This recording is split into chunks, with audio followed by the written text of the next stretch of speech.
Before we start to talk about to be a teacher in the 21st century, I'd like to suggest you 3 questions for your reflection. And these 3 questions are: is it different to be a teacher in the 21st century from a teacher in the 20th century? And how about the second one? What are teacher skills for the school of the future? And what does a teacher should know to be a good teacher? These questions, I ask you to reflect about that, but to answer in the end of our session. If we want to talk about the future, there is a Chinese saying that says, if we look into a crystal ball, we can have a shadow of the future. And that's what we are going to do about education, science, evolution. If we look upon Aristotle and Socrates, we can say that in more than 2,400 years, the evolution was too short, or known one. Only one thing important happens, the blackboard. And this blackboard, it was mainly used for teachers writing while they were speaking. The British normally says in a jokey way that is talk with chalk. But just in the 20th century, in 70 years, since 43, important things happen. Since the computer, based on one-room computer, to small, tiny computers, thousands of times more powerful than that one, the Mark I. And we have already passed through retroprojectors, video projectors, and all these tools to improve teaching. But in parallel, we have as well find that distance learning was evolving since the 19th century, sending contents by regular email, and 3 generations happens during the 20th century.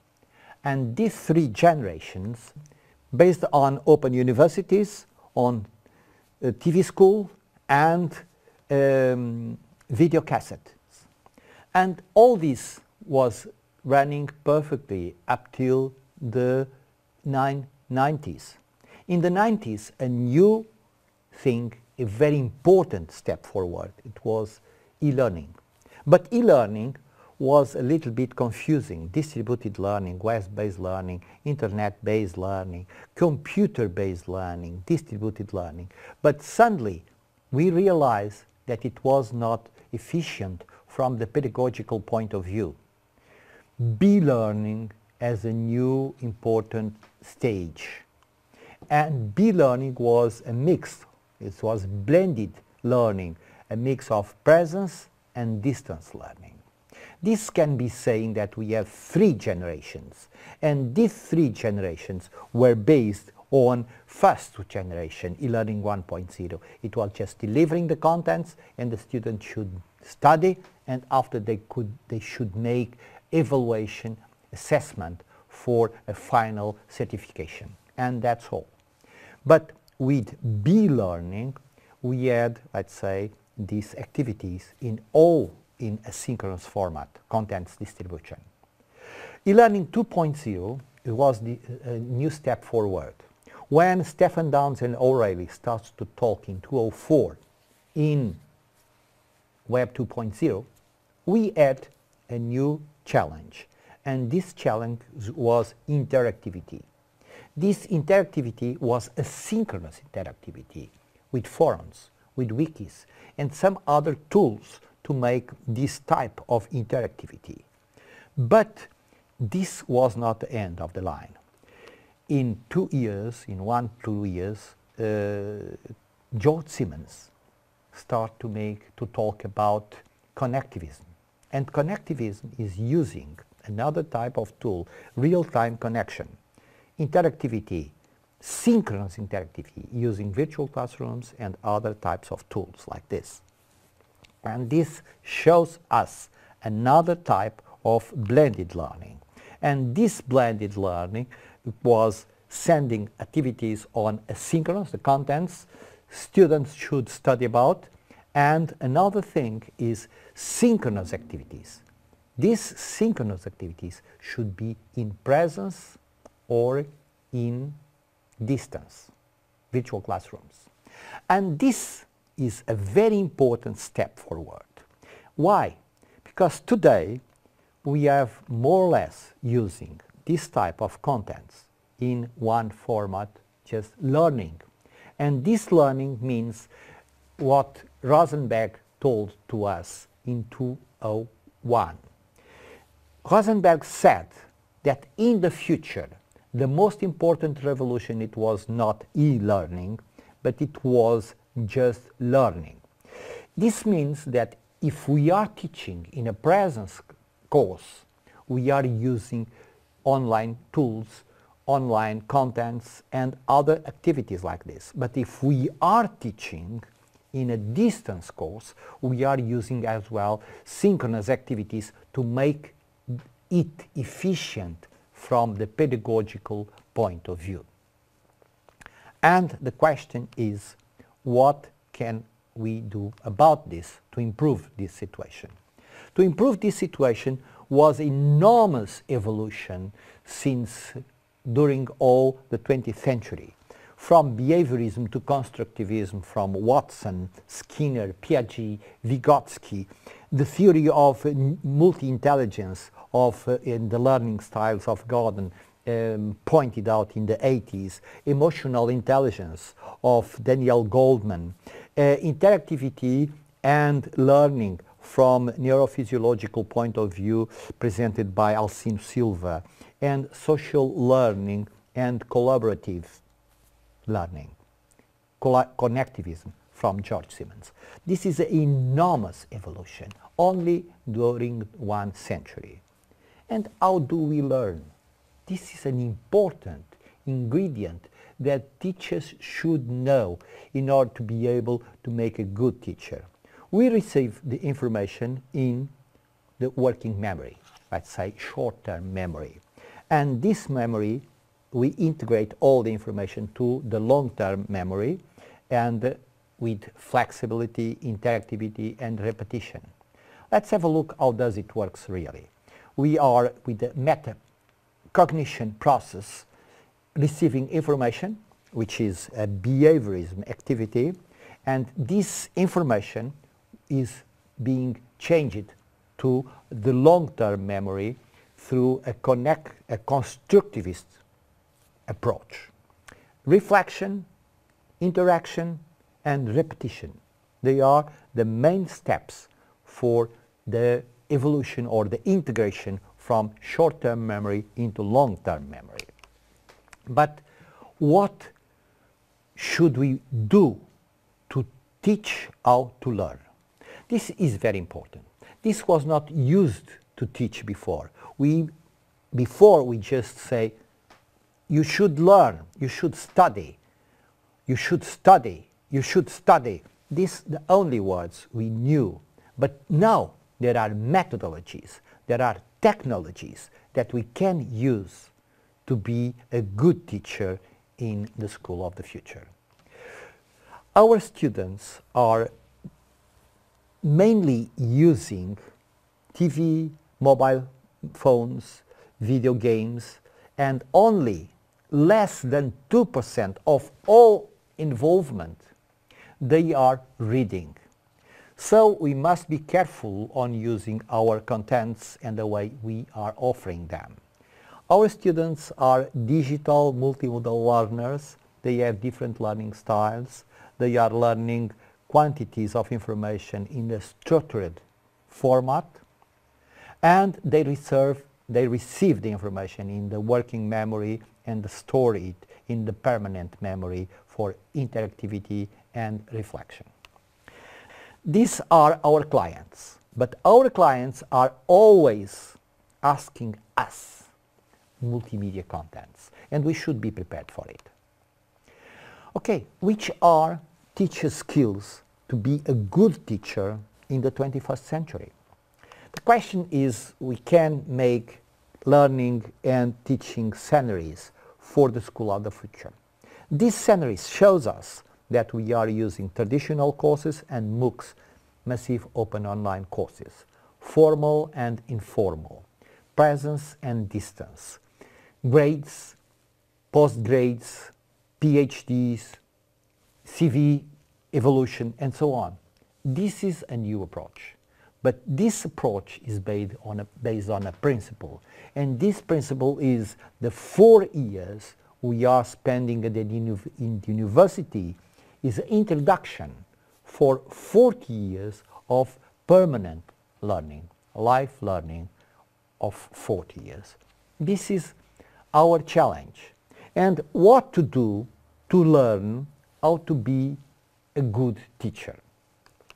We have a lot of things. Teacher skills should be based on 2 great groups. One are the necessary skills and the other are the recommended skills. I should say that the absolutely necessary skills are based on, first of all, they should be experts in one scientific area. Second, they should know how to prepare and present their contents in multimedia format. They should know tutoring, presence and online. Formative continuous evaluation is an important ingredient for better learning. And they should know how to use properly LMS. Because most of the teachers knows only a few tricks, a few aspects of a platform. They should know all the tools available. They are very useful, they are very important. And if you are working in distance course, you should know how to use a virtual classroom. These are absolutely necessary ingredients, techniques, methodologies that you should know. But some adjustments should be done depending if you are teaching in a kindergarten or if you are teaching in a postgraduate or in a university. Some different approaches. But didactic communication is an important ingredient in all levels. Why? The question is why didactic communication is so important from my point of view. This is only to look upon the history. During more than 200,000 years of mankind, we have always told stories. We told stories in the walls of the caves. We told stories around the bonfires to our family, to our friends, to our tribe. But all over, stories are in the facades of the temples and showing important message, like Ramses II said, "Here is Egypt. From there down Nile, you have only my Egypt." But not only in the outside, in the inside, in the walls, enormous paintings about the stories of the civilizations are there. Stories are in the ceramics. Stories are in the manuscripts with illuminated drawers because people doesn't know how to read and it was important to communicate. But as well in the cathedrals, in the walls of the cathedrals, we had this important message.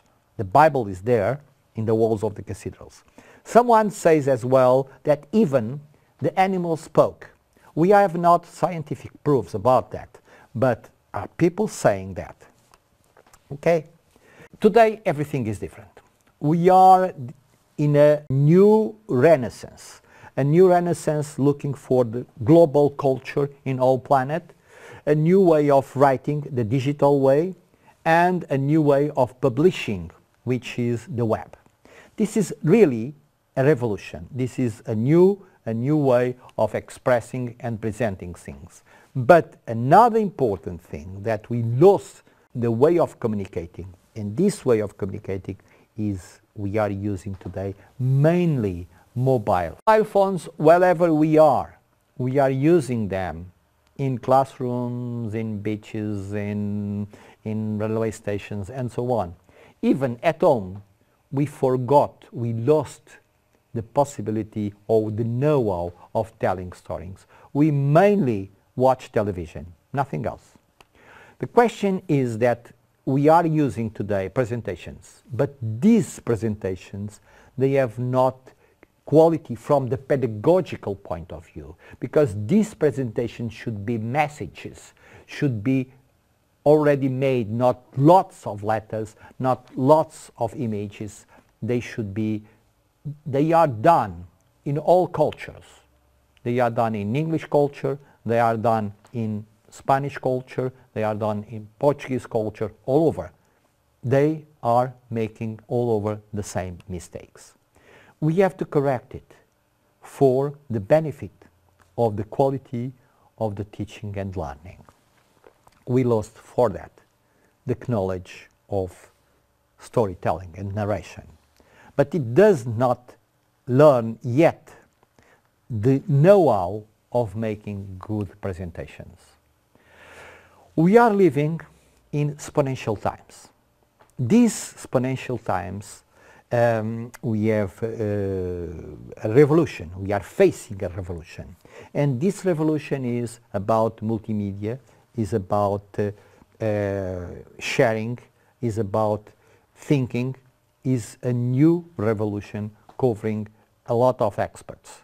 But in our revolution, there are a lot of things. And learn how to teach and teach how to learn in order to our students learn how to learn. These are very important aspects that you should put as a target in your way for the school of the future. In our revolution, there are a lot of things in common. In our revolution, we can say that tell our stories is very important. We say our poetry, we express our romanticism, and we use our technologies. This is important steps that we should implement. Okay? Pictographic communication is as well important, and in order to make a good narration and non-verbal communication.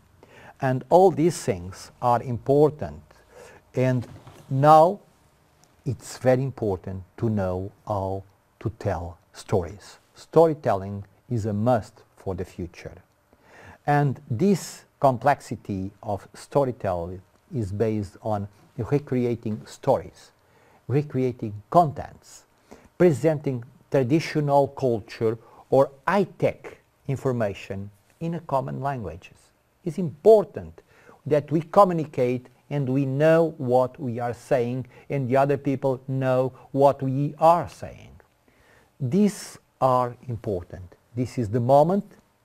In communications, science, we should be artists and simultaneously we should be scientists, using tools and massive instruments to create and tell stories in presence or in the distance.